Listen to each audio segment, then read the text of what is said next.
from faking injuries to spying on opponents, these are times NBA players were caught cheating. Lengthy defenders are always the hardest to play against, and on this play here, Taj Gibson decided he needed a few more inches. What? So he used his shoe like a fly swatter in an attempt at blocking Nemanja Bjelica's shot. 4. He's sort of going right at belly. Are you allowed to block a shot with a shoe?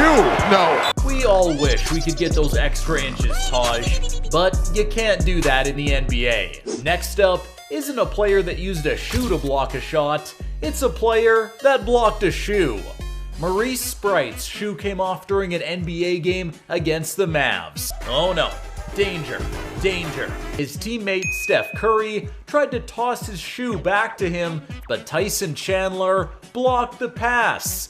Get that crap out of here. That one has got to be the cheapest block of Chandler's career. And up next is the cheapest screen of Kendrick Perkins. Kendrick Perkins sure is one big mother chunker. And in a playoff game against Memphis, he sat on Mike Willer with his big fat butt. That's one way to set a screen. If you want to turn your opponent into a human pancake, there are some other ways to keep your opponent out of the play though. J.R. Smith had some crazy talents, but he was also notoriously unaware of his surrounding on the court. In fact, he was even accused of being stoned out of his pie hole in critical games. So Jason Terry decided to say, "What's up, bro?" and dabbed him like they just bumped into each other at the nightclub. J.R. Smith took the bait, leaving Tony Snell wide open for the easiest basket of his life. It was one of many embarrassing moments in JR's career. And he was also guilty of cheating in an outrageous way too, but we'll touch on that a little bit later. The Jet wasn't the only cheater impacting the game from the bench. DeAndre Hunter was on the floor ballin'. He wasn't expecting someone to hop off the bench and grab him, but that's exactly what happened. Markieff Morris wouldn't let Hunter get back in the play, so when he got the ball passed back to him, he was out of bounds. The ref wasn't fooled at all. He caught Morris cheating from the sidelines and teed him right up. Nice try, bud. But it's not just players. Even coaches have been guilty of cheating from the sidelines. Jason Kidd was given a big opportunity as the head coach of the Brooklyn Nets, and he didn't want to let the Nets fan base down. But near the end of the game, he was all out of timeouts. What was he to do? Well, the legendary point guard told one of his roster players, "Hit me." Taylor bumped Kidd, who spilt his drink all over the court, forcing the refs to halt the game. His plan worked like a charm, even though the Nets ended up losing. Could you imagine if Tyshawn Taylor just wound up and suckered Kidd in the face? Scoring in the NBA must not be as easy as it looks. Otherwise, guys wouldn't be cheating for easy buckets, like JaVale McGee. The Lakers were absolutely destroying the Warriors, so we're not really sure why JaVale McGee felt it was necessary to stoop to this level in order to score a bucket, but I guess all rules are off the table when you're being guarded by Draymond Green, who is famous for kicking opponents right in the nuts. On this play, McGee faked an injury, so Draymond left him all alone to double team Anthony Davis. But McGee miraculously recovered as soon as Green left him and threw down an easy little dunk. Gotcha! The 76ers found a different way to cheat in order to get an open shot. The Sixers basically threw the rules right in the trash against the Bulls. In order to get a good look on offense, they put 6 players on the court. That's right, 1, 2, 3, 4, 5, 6. I don't know if a team can't cheat any more blatantly than that. I mean, come on. But you know what's crazy? That you haven't smashed that thumbs up button and subscribed to our channel. So go ahead and share some love with us, or we'll send Shaq to your house to make you. Shaquille O'Neal is one of the greatest players in league history, but the 3-time Finals MVP had one major weakness. He couldn't shoot free throws to save his life. So in the 2006 All-Star Game, he said enough is enough.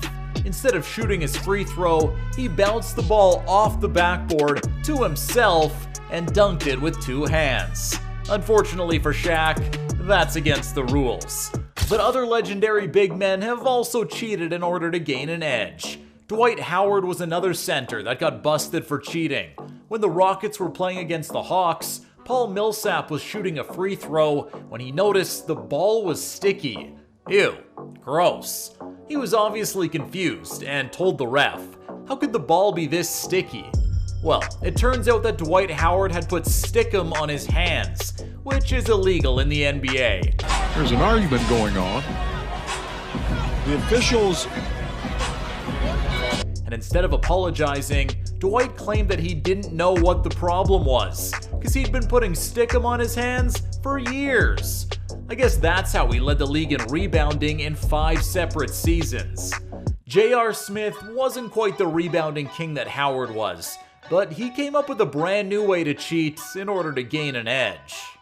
When the Knicks were playing against the Rockets, J.R. Smith knew he had no chance at surpassing Dwight's rebounding.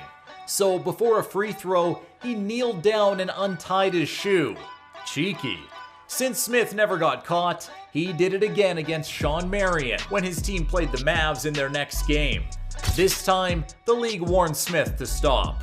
But he might have been a little too high to care, because he tried to do it again against the Pistons in his next game. By that time, the league had enough of his shoe untying antics and slapped him with a $50,000 fine.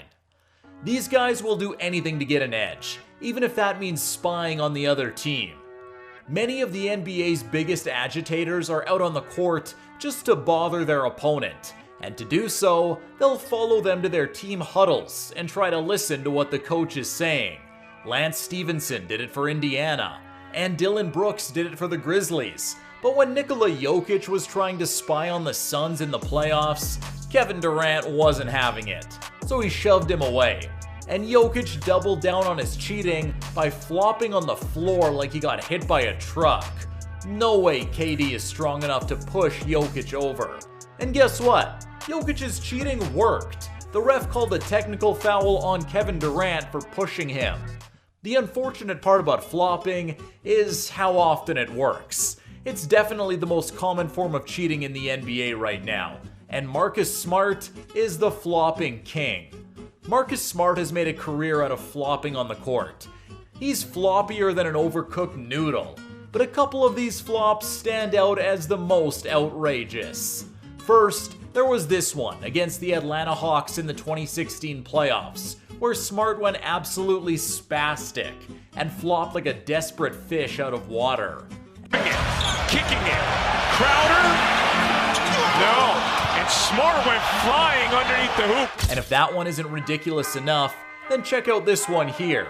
After he got crossed up by Harden, he tried to sell a push by going flying. We don't even know how he slid that far on his back. This guy deserves an Academy Award, but instead, the NBA gave him a Defensive Player of the Year award as a reward for his tactics. There you have it. Those were times NBA players were caught cheating.